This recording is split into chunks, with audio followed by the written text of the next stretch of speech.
जय श्री कृष्णा जरूर लिखे। भगवान श्री सांवलिया जी की इस चमत्कारी मूर्ति के ऐतिहासिक तथ्यों और जन श्रुतियों के अनुसार मेवाड़ के अधिपति राणा संग्राम सिंह की बाबर से लंबे युद्ध के बाद विक्रम संवत 1584 में मृत्यु हो गई। मीराबाई के सांसारिक पति भोजराज भी विवाह के बाद 7-8 वर्ष तक जीवित रहे। उनके माता पिता का भी निधन हो गया और मीराबाई अकेली रह गईं। उसी समय साधु संतों का एक दल देश के विभिन्न भागों से भ्रमण करता हुआ मेवाड़ क्षेत्र में पहुंचा।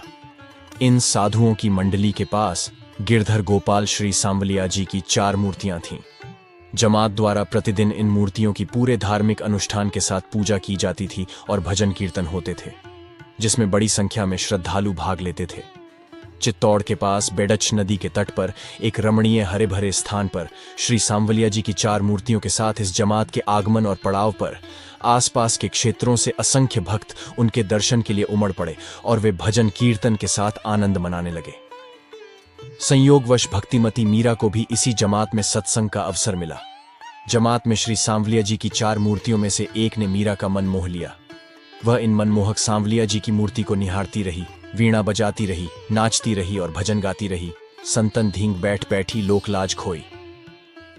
चलते चलते वह वृंदावन चली गई, जबकि एक अन्य मान्यता के अनुसार वह द्वारका गुजरात चली गई, जहां भक्ति रस की धारा बहाते हुए वह भगवान श्री द्वारकाधीश में विलीन हो गई।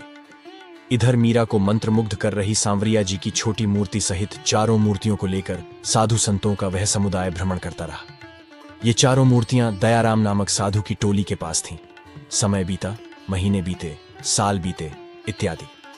जब बादशाह औरंगजेब को भी इन मूर्तियों के बारे में पता चला तो उसकी सेना ने हिंदू मंदिरों को नष्ट कर दिया और मूर्तियों को तोड़ दिया और खंडित होकर चित्तौड़गढ़ तक आ गया।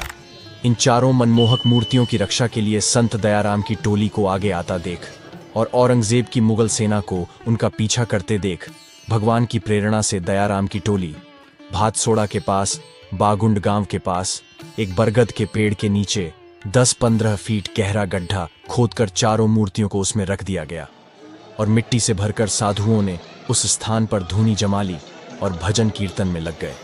मुगल सेना आई लेकिन मूर्तियां नहीं ढूंढ पाई और आगे बढ़ गई। मूर्तियों को सुरक्षित मानकर जमात वहीं डेरा जमाए रही, भजन कीर्तन होता रहा।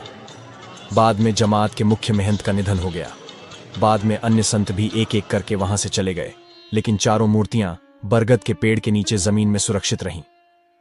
किंवदंतियों के अनुसार लगभग 250 साल पहले मंडफिया गांव के निवासी भोलीराम गुर्जर नामक एक चरवाहे को सपना आया कि बागुंड गांव के छापर में स्थित एक बरगद के पेड़ के नीचे जमीन में 4 मूर्तियां दबी हुई हैं। भगवान की प्रेरणा के अनुसार उक्त भोलीराम गुर्जर ने गांव में जाकर मंडफिया के निवासियों को बताया और गांव मंडफिया के निवासियों का एक समूह जाकर बागुंड के ग्रामीणों से मिला। जब भोलीराम गुर्जर को सपने के बारे में बताया गया तो अचानक किसी को विश्वास नहीं हुआ। फिर भी दोनों गांवों के लोग भोलीराम गुर्जर के बताए स्थान पर पहुंच गए। उसी समय गांव भातसोड़ा के लोगों को भी सूचना मिल गई। गांव भातसोड़ा के लोग भी पहुंच गए उक्त स्थान। तीनों गांव के लोगों की मदद से उक्त स्थान की खुदाई की गई तो जमीन से 10-15 फीट नीचे 4 मूर्तियां मिली तो वहां मौजूद लोग आश्चर्यचकित रह गए। सपना सच हो गया। उपस्थित लोग हर्ष से भर उठे। उपस्थित जनसमूह ने श्री सांवलिया जी के जयकारे लगाए। इन 4 मूर्तियों में से एक मूर्ति गड्ढा खोदते समय टूट गई, जिसे उसी गड्ढे में रख दिया गया, जबकि शेष 3 मूर्तियों को प्राकट्य स्थल से बाहर निकाल लिया गया। आपस में विचार विमर्श करने के बाद इन तीनों मूर्तियों में से एक मूर्ति को प्राकट्य स्थल बागुंड में तथा दूसरी मूर्ति को ग्राम भातसोड़ा में तथा तीसरी सुंदर मूर्ति को ग्राम मंडफिया के निवासियों ने बड़ी धूमधाम से स्थापित किया।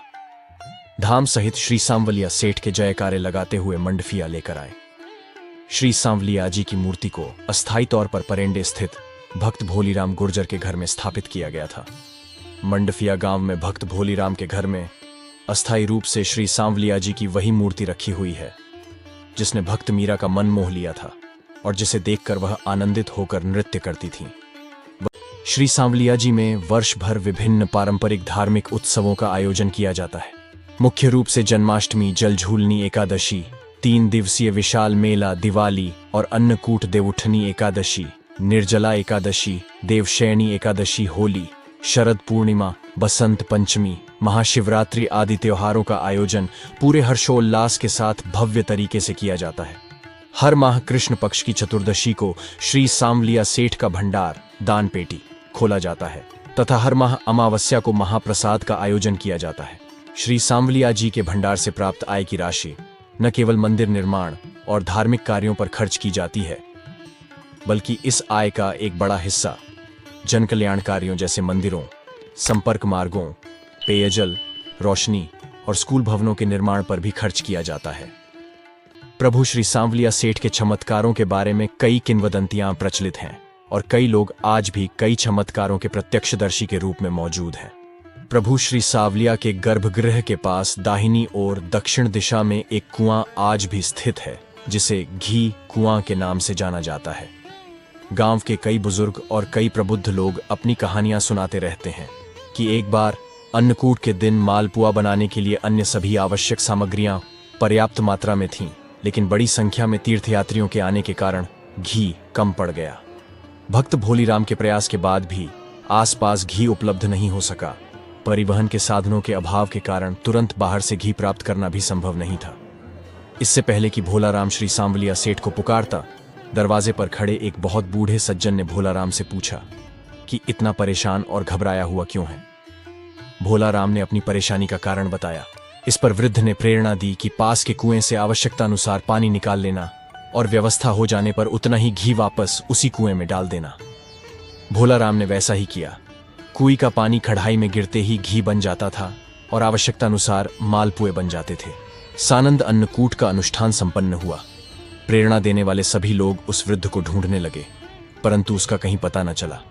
यह प्रभु श्री सांवलिया सेठ का मायावी चमत्कार ही था कि वे बूढ़े व्यक्ति के वेश में भोलाराम की समस्या का समाधान सुनकर चमत्कारी मूर्ति में विलीन हो गए।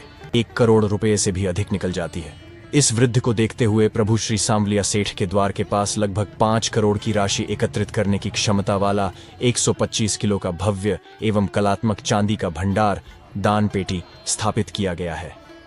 श्री सांवलिया सेठ के खजाने में बढ़ती हुई धनराशि इस बात का प्रत्यक्ष प्रमाण है कि भगवान श्री सांवलिया सेठ अपने भक्तों की मनोकामनाएं पूरी करते हैं और अपने चमत्कारों से भक्तों की भक्ति को पोषित करते हैं।